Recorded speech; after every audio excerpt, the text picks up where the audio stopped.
జై Congress. Thank you sir. Honourable minister Ponguleti Srinivas Reddy గారు.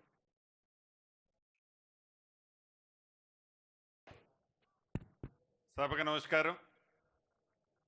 ఈ కార్యక్రమానికి ముఖ్య అతిథిగా విచ్చేసిన మనందరి అభిమాన నాయకులు గౌరవ ముఖ్యమంత్రి గారు పెద్దలు రేవంత్ రెడ్డి గారికి, సహచర మంత్రులందరికీ, ఉప ముఖ్యమంత్రి గారు బట్టి గారికి, అదే రకంగా పిసిసి అధ్యక్షులు వారు మహేష్ కుమార్ గౌడ్ గారికి, అందరు ఎమ్మెల్సీలు, ఎంపీ గారు, కార్పొరేషన్ చైర్మన్లు, అడ్వైజర్లు, వేదిక మీద ఉన్న ప్రజాప్రతినిధులతో పాటు ముఖ్య అధికారులు, ఈ కార్యక్రమానికి హాజరైన కుటుంబ సభ్యులందరికీ, ప్రింట్ అండ్ మీడియా మిత్రులకు కూడా హృదయపూర్వక నమస్కారం. ఇందిరమ్మ రాజ్యం రావాలని మీరందరూ కష్ట ఫలితంగా వచ్చిన ఈ ఇందిరమ్మ రాజ్యంలో ఎన్నికల ముందు ఏదైతే యువతకి ఈ ప్రభుత్వం హామీ ఇచ్చిందో టీఎస్పీఎస్సీని ప్రక్షాళన చేస్తానని, లీకులు బ్రోకర్లు లేకుండా గ్రూప్ 1 నుంచి గ్రూప్ 4 దాకా ఎక్కడా పక్షపాతం లేకుండా అద్భుతంగా మన ప్రభుత్వం వచ్చిన తర్వాత ఎగ్జామ్స్ జరిపించడమే కాకుండా ఆనాడు 10 సంవత్సరాలలో 10,000 ఉద్యోగాలు లేని ఆ ప్రభుత్వానికి బుద్ధి వచ్చే విధంగా గౌరవ ముఖ్యమంత్రి రేవంత్ రెడ్డి గారి నాయకత్వంలోని ఈ ప్రభుత్వం గడిచిన ఈ సంవత్సరం లోపే 56,000 ఉద్యోగాలు ఇచ్చిన చరిత్ర మన ఇందిరమ్మ ప్రభుత్వానికి.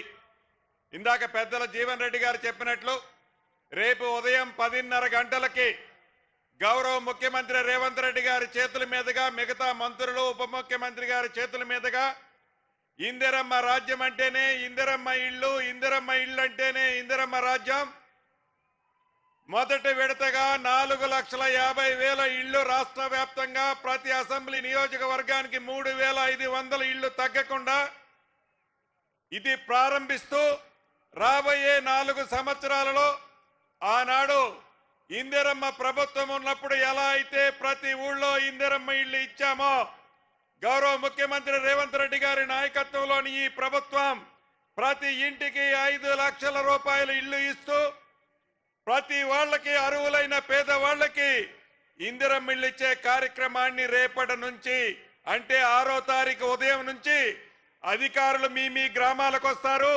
పేదవాళ్లలో బహు పేదవాళ్లు ముందు కట్టుకోండి, తప్పకుండా అర్హులైన అందరికీ ఇందిరమ్మ ప్రభుత్వంలో ఇల్లు అందుతాయి. అదే విధంగా ఎన్నికలకు ముందు ఆనాడు పిసిసి అధ్యక్షులు, ఈనాడు ముఖ్యమంత్రి గౌరవ రేవంత్ రెడ్డి గారు చెప్పినట్లు ఇందిరమ్మ ప్రభుత్వం వచ్చిన తర్వాత ధరణిని బంగాళాఖాతంలో వేస్తామని చెప్పాం. ఈ డిసెంబర్ 1వ తారీఖు నుంచి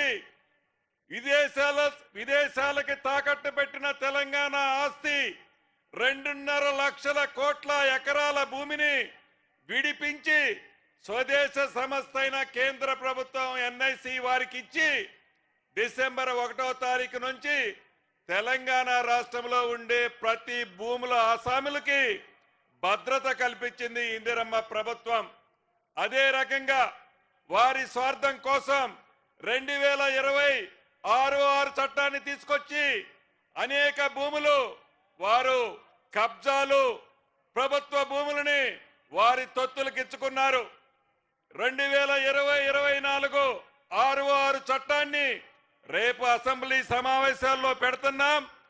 దేశంలోనే ఈ రెవెన్యూ చట్టం అద్భుతంగా ఒక మోడల్గా గౌరవ ముఖ్యమంత్రి రేవంత్ రెడ్డి గారి నాయకత్వంలోని ఈ ప్రభుత్వం తెలంగాణలో భూములున్న ప్రతి వారికి భద్రత కల్పించే విధంగా ఈ చట్టం ఉండబోతుందని తెలుపుకుంటూ ఈ అవకాశం ఇచ్చిన మీ అందరికీ మరొక్కసారి కృతజ్ఞతలు చెబుతూ ఇందిరమ్మ ఇళ్ల విషయంలో దయచేసి మళ్ళీ మీ అందరినీ ప్రార్థిస్తున్నా, ఇందిరమ్మ ఇళ్ల విషయంలో పేదవాళ్లలో బహు పేదవాళ్లు ముందు కట్టుకోండి.